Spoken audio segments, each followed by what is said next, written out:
Ja, wo sind wir jetzt? Mitten am Altermatt.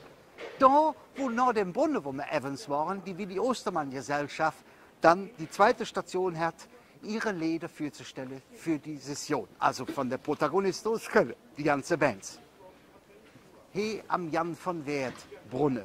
Jan von Werth, der Mann, der im 16. Jahrhundert geboren ist. Der Brunnen ist aber von 1884.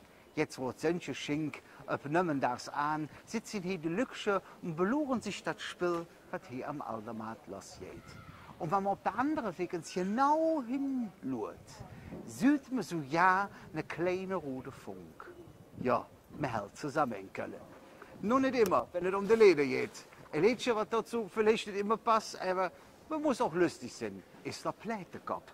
Von mir, J.P. Weber. Der Plätekopf, ja der Plätekopf, der hat ja kein Haar am Kopf.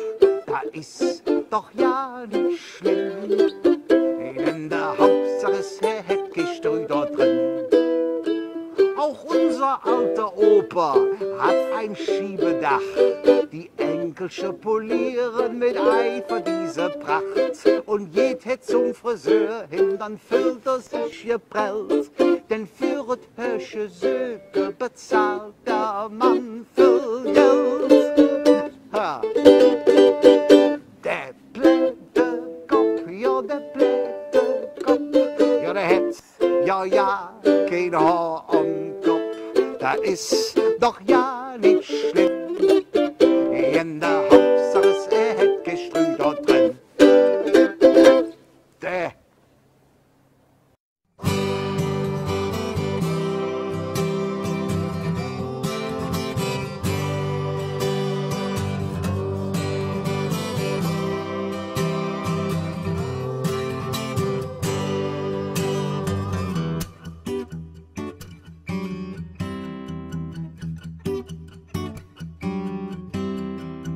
Ze schwaanden al van normaliteit.